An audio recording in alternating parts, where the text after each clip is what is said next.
Bienvenidos a Barrio Latino, el único programa en español en Pittsburgh, Pensilvania. Noticias, entrevistas, servicios y la mejor música. Y escúchenos también por la web en tiempo real www.wrct.org.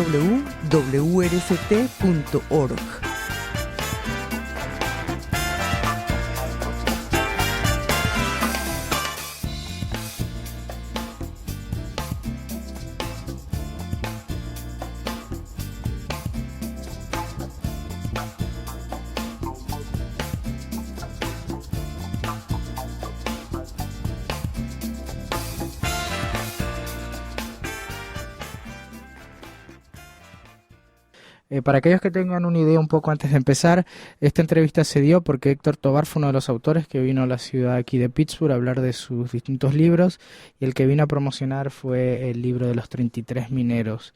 No voy a dar muchos detalles de la vida de Héctor Tovar porque nos va a hablar de eso en la entrevista. La entrevista está dividida esencialmente en tres partes. La primera parte nos habla un poquito de él y del libro y de la película que va a salir ahora dentro de poco, protagonizada por Antonio Banderas. Y la segunda parte es un poco, y la tercera parte es un poco de sus intereses particulares y personales como profesor y como periodista, que están directamente entrelazados con cómo los latinos nosotros nos adaptamos aquí a la cultura americana y cómo los americanos se adoptan a nosotros. Y de hecho varias de las novelas que él tiene, que ha publicado, entre las cuales ha ganado el premio Pulitzer, están relacionadas de esa disyuntiva entre cómo nosotros interactuamos en la sociedad. Así que, ¿qué te parece si vamos a la primera parte de la entrevista? El primer segmento. Y ya. Nacido en Los Ángeles, criado en California, tengo una larga trayectoria como escritor, como periodista. Fui el corresponsal de Los Angeles Times en Buenos Aires y en la Ciudad de México, y pues me dediqué como estudiante de la facultad de la Universidad de California en Santa Cruz, me dediqué a estudiar Latinoamérica. Entonces llevo ya casi 30 años escribiendo sobre Latinoamérica, y pues ahora vivo en Los Ángeles y también en Eugene, Oregon, porque trabajo como profesor de periodismo en la Universidad de Oregón también. También. Bueno, qué bueno. Así que, bueno, yo creo que nosotros vamos a hablar cuando hagamos la entrevista un poco de la biografía estándar que usted tiene en su página en internet. Así que eso es un buen complemento para la información que tenemos disponible. Si hay alguna otra cosa, algún otro tema con respecto a su biografía que usted quiera ponernos al tanto, que nosotros hagamos público a través de la página, además de lo que nos acaba de decir. ¿Alguna otra cosa más? ¿Alguna otra que a usted le interese promocionar, que le interese saber, que el público de nosotros sepa? Nuestro público es gente latina de la ciudad de Pittsburgh y alrededores. Pues, ¿qué más puedo decir? Soy el autor de 4 libros. Todos tocan temas de Latinoamérica o de la población latinoamericana en Estados Unidos. Uh-huh.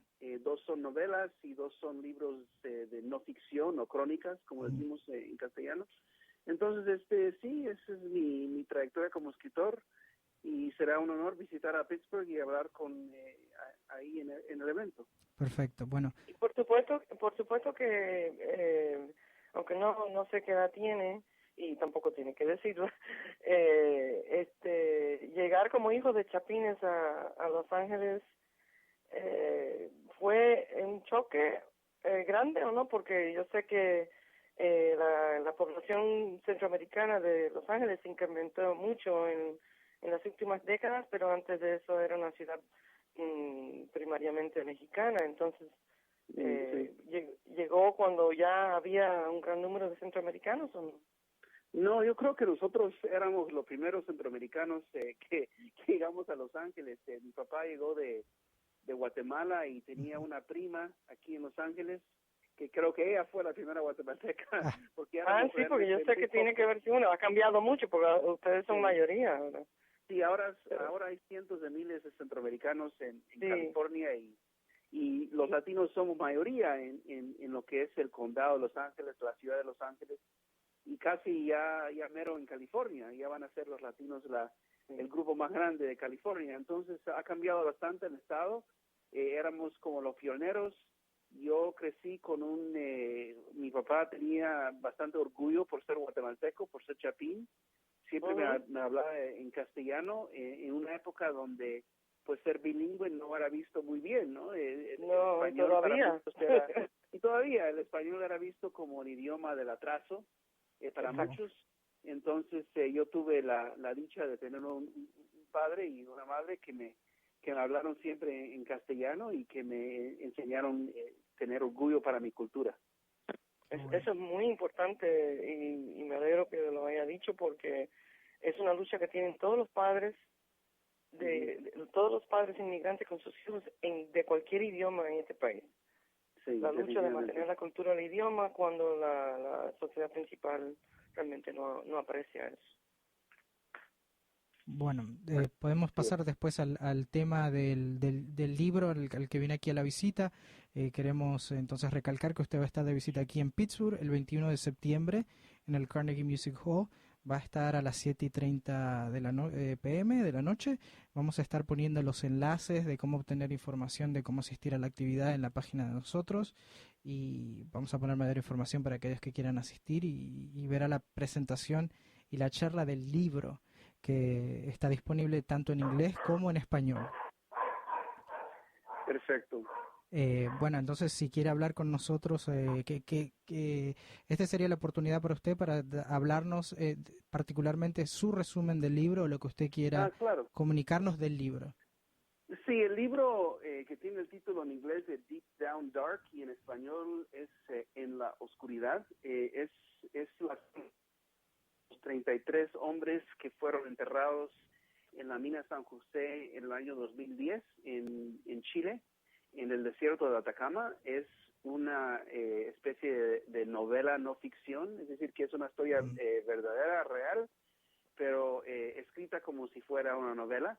Es un trabajo que yo hice a través de 3 años de viajes a Chile y de pues entrevistar a todos los 33 hombres y a sus familiares y muchos de los rescatistas. Y comienza con la salida de estos señores de sus casas al trabajo en ese día ese mes de agosto de 2010. Algunos vivían hasta 1,000 kilómetros de ¿cómo se llama?, de la mina.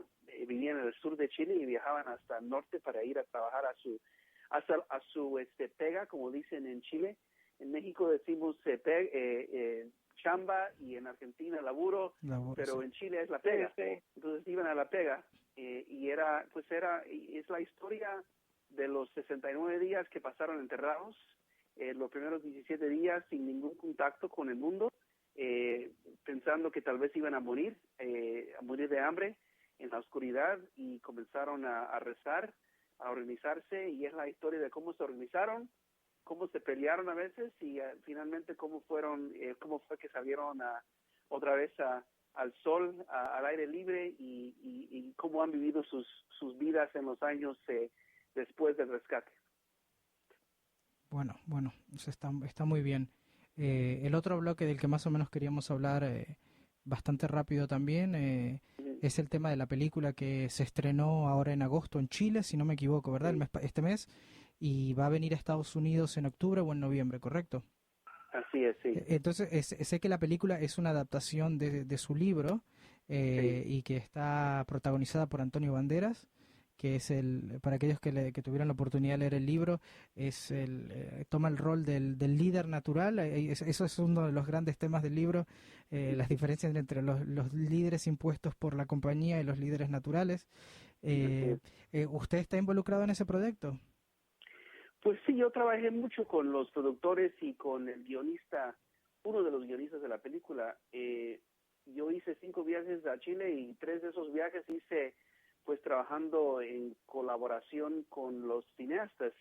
Muchas veces yo entrevistaba a los mineros sobre sus experiencias. Yo tenía al guionista José Rivera o tenía uno de los productores conmigo. Entonces fue un proyecto que hicimos en conjunto. Yo estaba escribiendo el libro mientras ellos estaban comenzando la producción. Yo les entregaba las páginas de mi libro, de mi manuscrito, pues basado en eso hicieron el guión de la película. Entonces fue una experiencia muy linda ver el libro y pues la experiencia de los 32 mineros transformado en una película, y pues ahí estuve en el principio, en el proyecto desde el principio. Qué bueno, qué bueno. Interesante. Fue hecho a entregas, se iba entregando y iban adaptando. Sí. Exactamente, es que el guión se escribió en varios borradores y mientras yo iba acumulando páginas del manuscrito del libro, les iba mandando y pude ver la influencia que tuvo el libro en el guión y cómo se transformó, cómo se cambiaron ciertas cosas en el guión, y gracias a yo, por ejemplo, cuando terminé el libro y terminé la última sección, vi que también se hicieron cambios en el último acto de la película también. Sin cambiar la historia, solo pequeños detalles. No hubo cambios a la inversa, no hubo influencia a la inversa.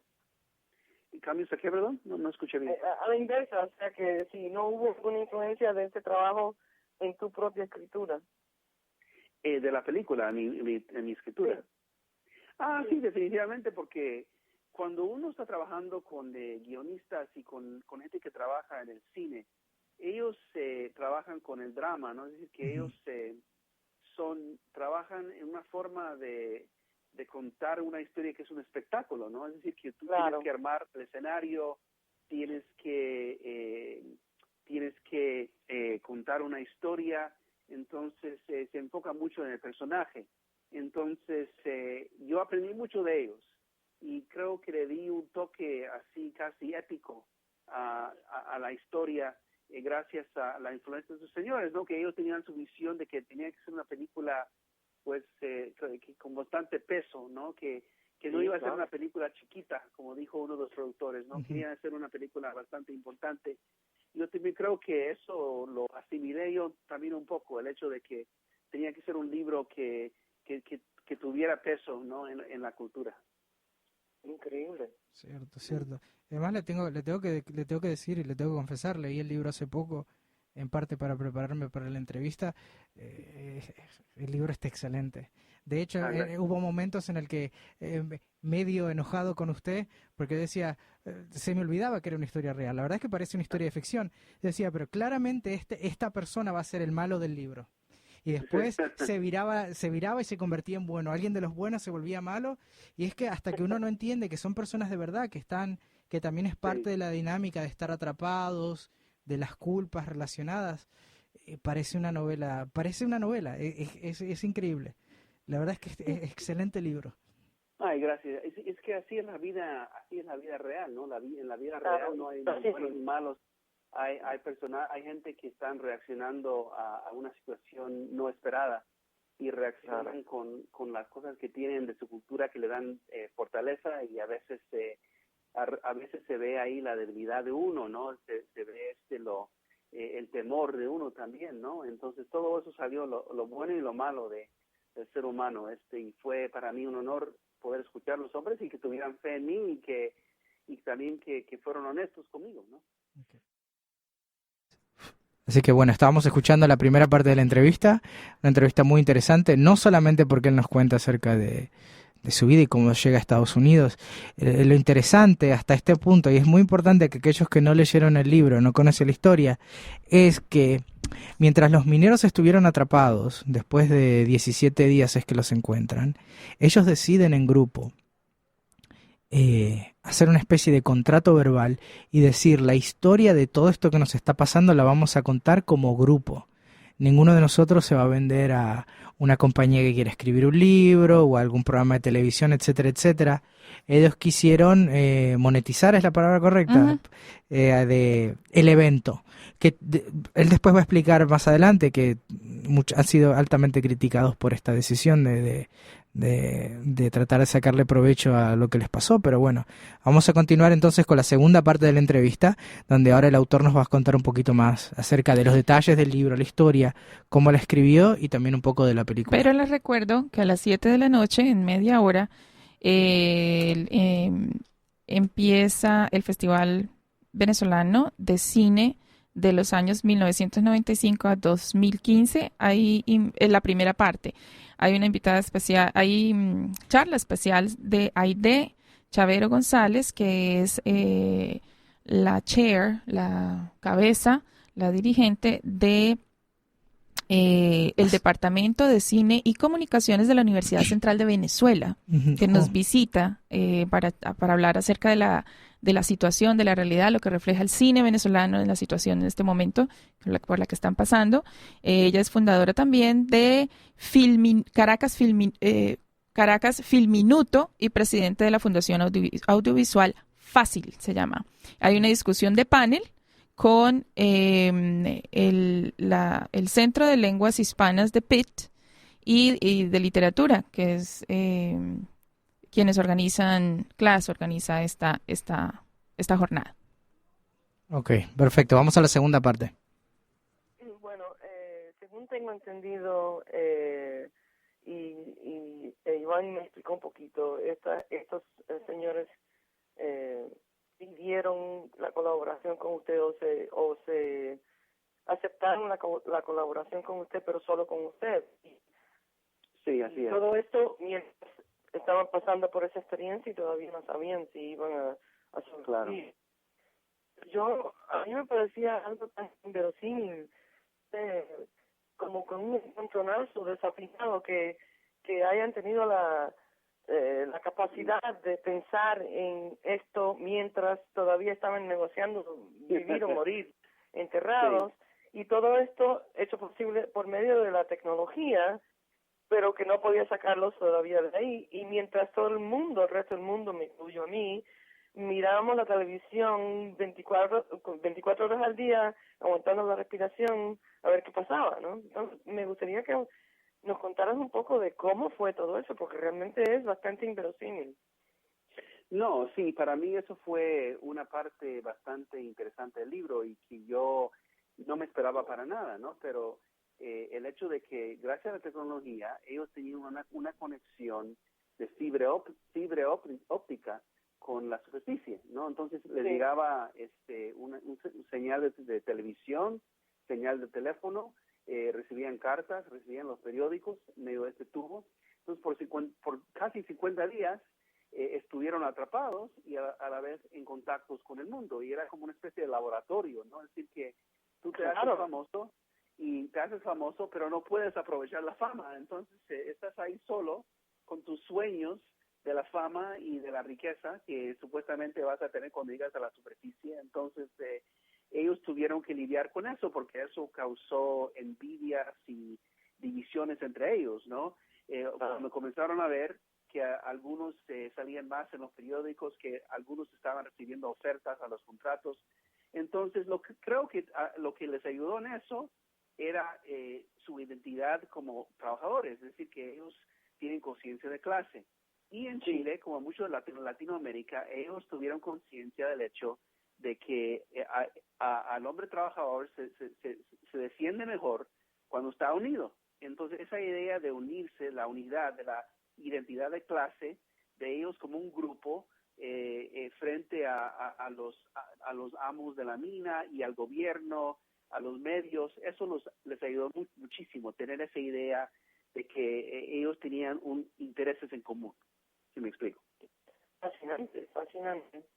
Sí. Para mí que hayan tenido que se les haya ocurrido, o sea, que pensar encima de lo que pudiera haber sido desespero y todo lo demás, molestias físicas, etcétera, que han pensado en algo así, y obviamente tener confianza en el trabajo suyo para que pudiera representar esta situación tan inverosímil.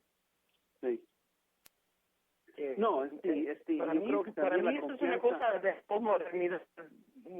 Es un momento clave de posmodernidad. ¿Es un qué, perdón? Que pienso que es un ejemplo clave de posmodernidad. Esto le llega el cable de fibra óptico, pero que no, o sea, que no lo pueden sacar. Pueden mandar comida bien, pero le pueden mandar comunicación. Es encuentro de nuestra posmodernidad, es increíble. Y quería saber un poco sobre la reflexión suya sobre el haber sido invitado a participar en en ese acontecimiento. No, para mí fue, primero fue un gran honor, ¿no? Fue el gran proyecto periodístico de mi vida pero a la vez uno tratando con cada señor, con cada minero, es cuestión de mostrar respeto, ¿no? Y es algo que para mí es algo pues siempre he hecho, ¿no? Porque para mí mi papel, mi tarea como escritor es representar a la gente de mi comunidad, ¿no? Así comencé yo como periodista, entonces yo siempre tuve la idea de identificar con las personas que estoy entrevistando, ¿no? Entonces es importantísimo para mí ser honesto y ser, como dicen los norteamericanos, ser open, ser abierto a cualquier cosa, ¿no? Porque ellos me estaban enseñando a mí sobre la minería, sobre la cultura de la minería, sobre la cultura del norte de Chile, sobre lo que y lo más importante, sobre la experiencia que vivieron, ¿no? Entonces, para mí fue un proceso de aprendizaje y una experiencia muy linda. Gracias. También hay que recalcar que parte de la parte de la investigación que usted hizo incluyó el diario de uno de los mineros, videos que ellos mismos grabaron con celular en algún momento y acceso que le proveyeron a usted a través de las familias. ¿Qué tan difícil fue recopilar toda esa información personal? Y no me refiero a difícil en términos de trabajo, me refiero en sentarse y escuchar todas esas historias, porque la verdad, para aquellos que le estoy diciendo que lean el libro, se lee como una novela. Toda esa información que usted pone es lo que le dijeron a usted no se lo inventó. Entonces, teniendo en cuenta que lo que uno está leyendo desde las experiencias con las amantes, con los hijos, con las esposas, con los nietos, como una esposa, por ejemplo, está cocinando, se entera lo del marido y deja todo ahí, se va a sí mismo vestida a tomar un bus para irse a donde está el... Todas estas cosas parecen de novela, pero son historias que le contaron a usted. ¿Qué tan difícil fue para usted tener que ser receptor de tantas historias negativas y positivas? La verdad es que fueron ambas. No, yo lloré muchas veces en las entrevistas. Yo lloré cuando Raúl Bustos me contó de su sueño, donde él soñó con su hija, que su hija era uno de los rescatistas, ¿no? Uh-huh. Yo lloré en ese momento porque yo soy padre de familia y sé lo que es tener ese amor, ¿no? A su hijo, su hija, ¿no? Para mí eso fue muy impactante. Yo muchas veces sentándome con un señor que había vivido algo que obviamente era muy traumático, ¿no? Yo sentí la obligación de no solo ser escritor, sino de ser humano. Es decir, que de reaccionar a lo que me estaba diciendo el señor como y decirle de que era totalmente normal, ¿no? Y compartir mis propias experiencias con el trauma, ¿no? Y el estrés, ¿no? Es decir, que cuando uno enfrenta la muerte, eso es algo que afecta al alma de la persona, ¿no? Es algo que te afecta toda la vida. Entonces yo compartí eso con ellos. Sí, realmente me sentí privilegiado y también era emocionalmente agotador, ¿no? Yo al final del día, muchas veces yo hacía como 8 o 9 entrevistas al día, 8 o 9 horas de entrevistas en un solo día.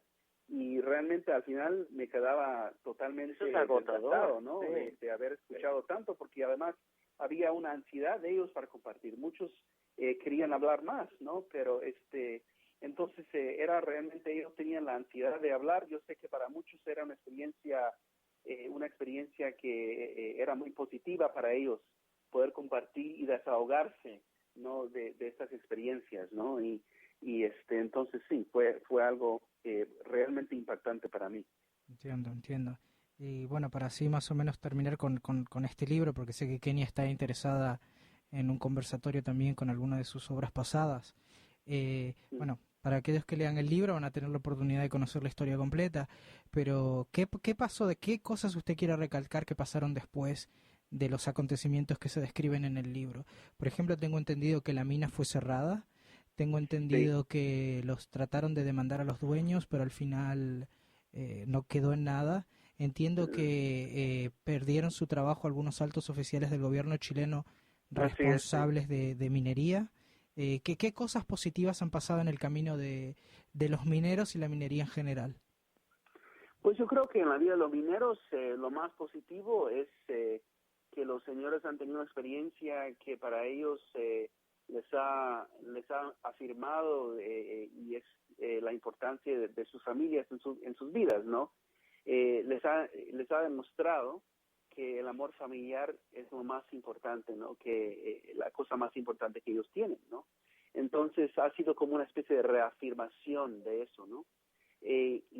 Para muchos de los señores eso es algo muy lindo, ver cómo ya que ha pasado la fama inicial, ya que ha pasado un poco la idea de que iban a ser ricos y porque realmente no se van a enriquecer con esto, ya que ha pasado todo eso y han regresado, creo que aprecian aún más lo que vivieron y la fortaleza de una familia, de las familias y del país que lo sacó ahí del encierro, ¿no? Entonces, lo más lindo, lo más importante en términos de las demandas, pues todavía sigue la demanda civil. Lo que no tuvo éxito fue el intento de los mineros llevar un proceso criminal contra los dueños de la mina. El procurador en Chile determinó que no había causa para hacer poner cargos criminales contra los dueños. Entonces eso sí no tuvo resultado, pero sigue la demanda civil. Y ante nada, creo que los mineros quieren que el libro y que la película, como dijo Mario Sepúlveda, que nos devuelva la dignidad en Chile, porque en Chile a los hombres de los proletarios los ven como figuras de cultura popular, como señores que quisieron enriquecer con esta experiencia, y realmente especialmente no hay una conciencia de lo que sufrieron. Entonces yo creo que ellos con el libro y con la película tienen la esperanza de que por fin el pueblo chileno se va a enterar de lo que sufrieron ellos bajo tierra. Así que bueno, aquí estamos escuchando la segunda parte de la entrevista, ¿verdad? Muy interesante. Muy interesante. Les quería recordar a la gente que en noviembre 13 y noviembre 18 va a salir una película del libro, se llama Los 33, The 33, y va a estar protagonizada por Antonio Banderas. Hoy tuvimos la oportunidad de entrevistar al autor del programa. Me gustaría decir que podemos entrevistar a Antonio Banderas, pero estaríamos mintiendo. Más difícil. Estamos mintiendo. Pero quizá podemos organizar algo para que un grupo, un bonche de gente, podamos ir todos a ver la película y después tomar algún sería café. muy bueno, sí. Sería una buena actividad para hacer, sí, es cierto. O hacer algún tipo de screening. ¿Cómo es screening en español? Una proyección. Una proyección de la película que hicieron algunas de las universidades. A ver qué cosa podemos hacer. Y si tienen ideas, si dicen yo en mi casa tengo estos recursos, pues nos cuentan y armamos la fiesta. Y esta es la parte donde yo le meto el plug de mi grupo. Yo no sé, yo le he contado aquí varias veces que nosotros tenemos un grupo de práctica de español, en la que están bienvenidos todo el mundo, estadounidenses que quieran practicar el español y como latinos, porque en realidad es para hablar. Nosotros vamos a empezar un club de lectura y nuestro primer libro va a ser el libro de Héctor Tovar. Súper. Así que después les voy a brindar más información para aquellos que quieran reunirse. Nos vamos a reunir a tomar un café y hablar del libro en español. Comer algo por ahí, estaría bueno. Pero bueno, vamos a la tercera parte de la entrevista. Bueno, confieso que este libro no lo he leído todavía, pero sí he leído dos otros y tengo uno más que todavía tengo por leer, pero he usado Translation Nation o algunas secciones de Translation Nation en mis cursos. Y también leí Barbarian Nurseries. Y quería más que nada enfocarme en Translation Nation, pero sí quería expresarle que pocas personas creo que han podido desenmascarar las apariencias de lo que es el sueño americano en las familias anglo de algún dinero, como ha hecho con la pareja que es protagonista de la novela Barbarian Nurseries. Es para mí realmente la forma en que utiliza a la protagonista latina para desenmascarar todo lo enfermo o enfermizo que hay detrás de esa riqueza y esos valores. Realmente a mí me chocan y me parece que es la mejor representación que he visto yo de eso sin que me dé en la cabeza. O sea, que sí lo veo mucho en la cultura popular y en la comedia, pero esto lo deja como al lector verlo por sí mismo, y realmente quiero congratularlo por ese libro. Me parece que realmente se debe convertir en clásico. Gracias. Con respecto a Translation Nation,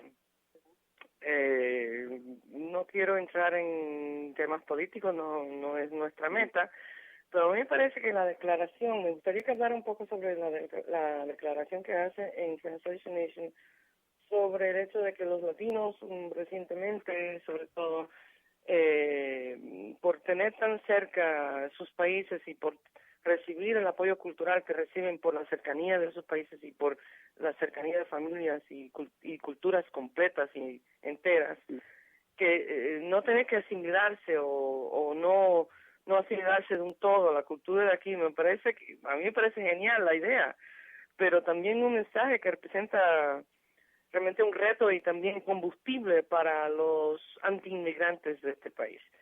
Y me gustaría saber, por ejemplo, si ha tenido que bregar con reacciones a esta idea de que el latino no se tiene que realmente asimilar del todo. ¿Cuál ha sido la reacción a eso? Que yo sé que el libro ya tiene unos años, pero igualmente es un tema muy candente hoy día. No, yo creo que hay lectores que tienen esa reacción. Yo realmente no recibo comentarios personales de ellos. Yo cuando trabajo como columnista, he trabajado como columnista para Los Angeles Times y para New York Times ahora. Sí, ahí sí siento todo la ola de rencor y de odio hacia el inmigrante. Ahí sí lo siento, ¿no? Pero como reacción al libro, no. Y además yo creo que la tesis del libro es que esto es algo que este proceso de realmente de no asimilarse y también de cambiar la cultura es ya parte de la experiencia norteamericana ya por dos siglos. Es decir, que cada grupo que llega transforma la cultura, ¿no? Es decir, que y lo que es ahora la identidad norteamericana es como una especie de ensalada que lleva ingredientes de varias diferentes culturas, ¿no? Yo creo que la comunidad latina está dejando huellas y está redefiniendo lo que es la cultura norteamericana. Por ejemplo, una cosa que no puse en Translation Nation porque es algo ya de los últimos años, yo siento que hay un acento en inglés que es basado casi en Chicano English, es decir, el acento de la persona que habla el inglés como su primer idioma, pero tiene hijos o tiene padres o es de una cultura latinoamericana, y esa forma de inglés tiene huellas del español y del náhuatl. Claro, eso existe en Miami, ¿no? También. Sí, entonces eso, y en Miami también, entonces esa forma de hablar ya es parte de lo que define la clase trabajadora en Estados Unidos. Es decir, que como el latino es tan importante en la clase trabajadora en Estados Unidos, el latino está redefiniendo lo que es ser trabajador en este país para todos. Y casarse con otras culturas, intermarriage, como dicen, ¿no? Entonces todo esto está cambiando Estados Unidos, y Estados Unidos, en parte de Estados Unidos es un país latinoamericano, ¿no? Inglés. Definitivamente. El inglés es el idioma latinoamericano, porque es un idioma que se habla, que lo hablan gente que son de descendencia mesoamericana. Entonces, para mí eso son cambios que son sutiles, pero que realmente nadie los puede negar. No, y de acuerdo. Yo personalmente trabajo mucho con la herencia hispana más temprana, o sea, antes del siglo XX, remontando hasta la parte colonial. Y lo sé, o sea que, pero que yo me imagino que mucha gente puede escucharlo de que no se quieren asimilar, pero que es difícil convencerles de que la cultura que ellos celebran como estadounidense es una mezcolanza de muchas cosas, incluyendo los latinos, desde hace 500 años, ¿no? Entonces, ahora con este periodo de elecciones que tenemos por delante, pienso que que partes de tu libro, de este libro, pudieran tener repercusiones interesantes para quienes se quieran apoyar en argumentos más históricos y más válidos como el que tiene ese libro, ¿no? Pero cuando yo oigo, y todo el mundo está oyendo últimamente lo que está diciendo sobre los latinos, sobre los inmigrantes, y entonces veo una declaración como que pues nosotros no nos estamos asimilando, sino que ustedes se están asimilando a nosotros, pienso que, no lo critico, pero pienso que pudiera ser fuente de bastante polémica en los medios. Claro, pero esa acusación esa acusación, si uno lo ve como acusación, no es nada comparado con la acusación de que somos violadores y somos no, claro que no. No, es decir, que eso ya cuando es que ha subido tanto el nivel de la retórica, ha subido es difícil llamar la retórica porque es más como generalización. Es generalización sin fundamento. No, es verborrea lo que uno oye hoy día, pero es increíble. Yo tengo una hija de 10 años, o 11 años va a cumplir, y a ella le encanta la historia. Entonces está leyendo sobre la historia de la Segunda Guerra Mundial, y ella me pregunta, papá, ¿por qué es que Hitler odiaba tanto a los judíos? Y yo le di toda una explicación, ¿no? Y también le dije que es algo, y le di como para que ella entendiera por qué Hitler odiaba a los judíos. Yo le expliqué cómo es que gente le odia, porque ella sabe que hay algunos que odian a los inmigrantes, ¿no? Que nos ven como criminales, que nos ven como parte de un proyecto para retomar el país, la reconquista y todo eso, ¿no? Entonces yo le usé la experiencia del inmigrante para explicar el odio que Hitler tenía para los judíos, porque es algo que ella podía entender, ¿no? Para entender claro, el pasado. Poner un término que pudiera entender. Sí. Bueno, pues me parece, primero le agradezco la respuesta y también muchísimo el libro porque lo encuentro muy útil en mis propias clases. Y en mis clases que doy, que son sobre cultura latina y también historia latina, pero también doy cursos de traducción y la gente nunca piensa en cultura cuando piensa en traducción, solo piensa en las palabras. Sí, sí. Entonces eso es hay que como que preparar a los estudiantes a entender que traducción es mucho más que palabras y que cuando uno está en una cultura y está traduciendo algo de otra cultura que tiene que tomar todo eso en cuenta. Pero bueno, definitivamente, sí. Este semestre, si Dios quiere, antes de verlo el 21 voy a poder leer el libro. Estar al tanto y espero tener el gusto y el honor de conocerlo en persona el 21. Perfecto, gracias. Así que bueno, con esto que me parece que podemos concluir la entrevista. ¿Hay algún mensaje, algo que quiera decir usted para el final? Pues solo quiero decir a los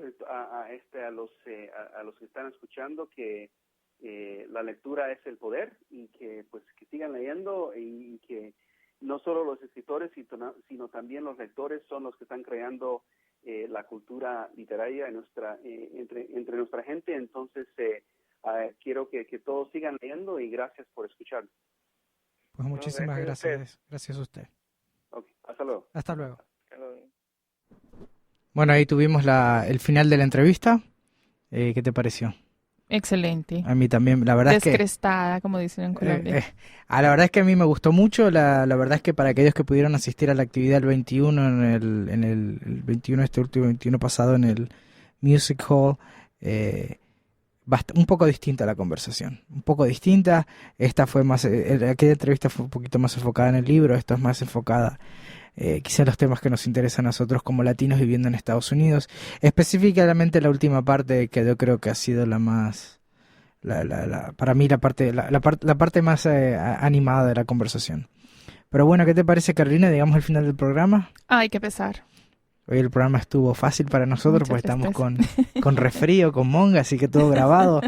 Pero vinimos de todas maneras. Pero Iván y Kenia trabajaron muy muy fuerte en estos segmentos para traerles a ustedes un punto de vista muy interesante sobre un evento que alcanzó los medios internacionales, que refleja situaciones políticas, financieras de un país, dinámicas sociales, culturales, que vale la pena ver en la película que pronto se va a estrenar. Bien, y entonces los dejamos por ahora. Semana que Por viene. favor, visiten la página y nos vemos el jueves entrante en Barrio Latino, el único barrio en Pittsburgh donde se habla. Español. Nos escuchamos. Adiós. You are listening to a production of WRCT Pittsburgh. Any opinions expressed within are solely those of the participants and do not reflect the views of WRCT Radio Incorporated. Questions and comments can be addressed to the Public Affairs Director at pa@wrct.org or by calling 412-621-0728.